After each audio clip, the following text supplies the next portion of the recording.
তা মিশে থাকে জীবনে। তাই ৭৪-এর পোখরানে আজও জন্মায় বিকলাঙ্গ শিশু।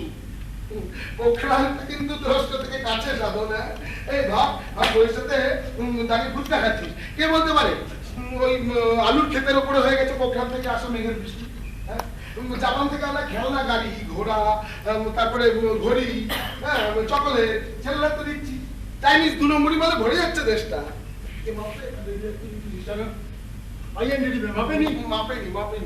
খাদ্য বস্তুর নমুনা সংগ্রহ করা হলো ১.৫ বছর পরে, অথচ দেখা হলো না তাতে স্ট্রনসিয়াম 90 আছে কি।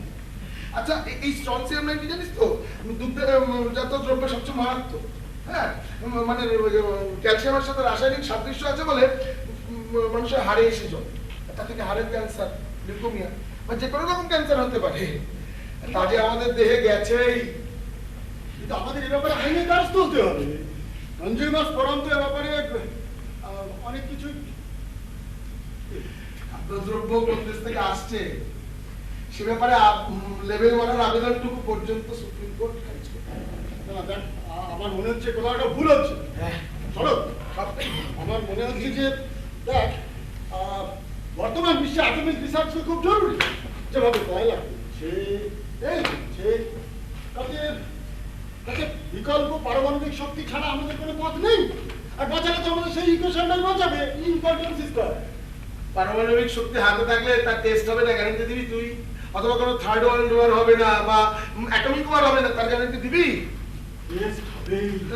অতএব থেকে যাবে ভয়, চেরনোবিল, ফুকুশিমা, পোখরানের ভয়।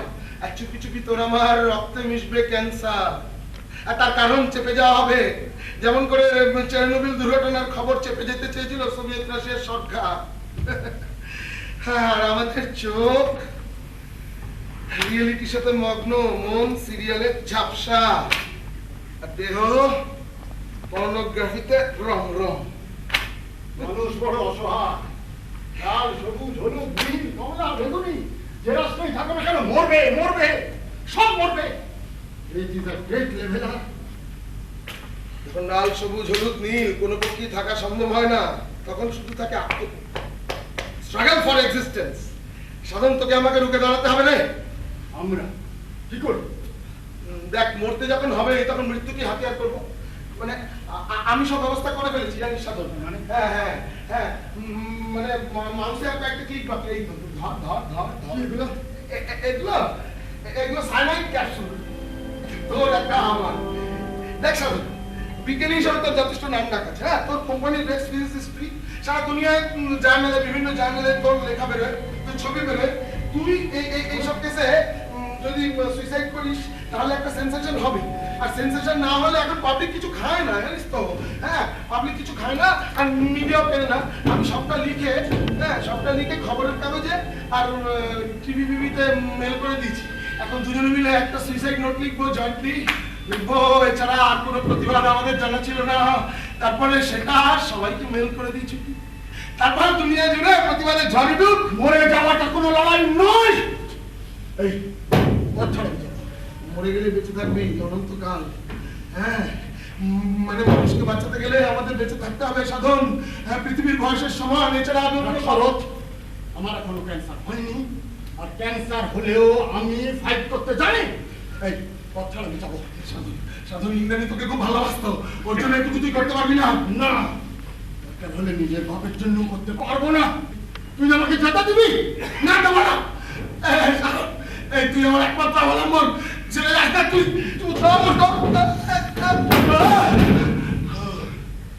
ঠিক আছে, তবে সালা একাই মর। দায়ী থাকবি তুই।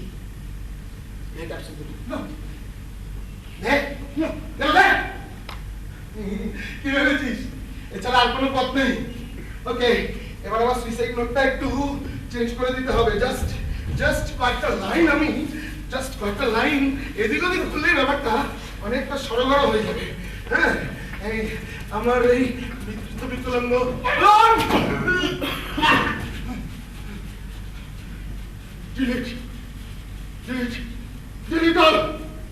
সর্বোচ্চ হতে হবে।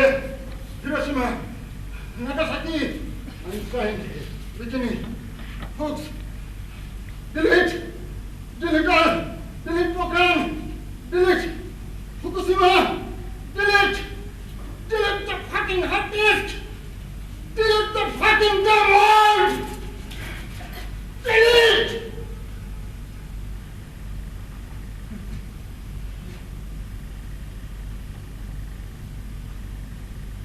মুখ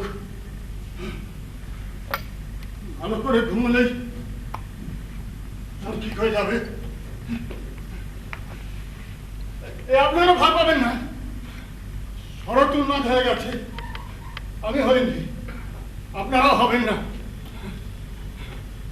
উন্মাদ হওয়া অত সোজা কথা নয়।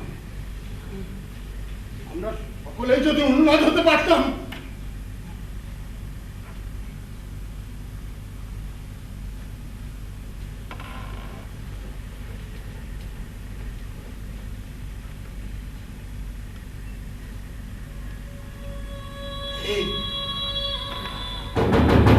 হ্যালো টেস্টিং টেস্টিং, শুনতে পাচ্ছেন?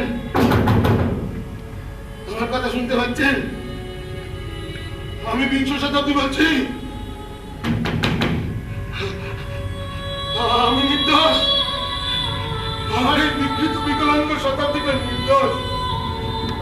হ্যালো 1 2 3 4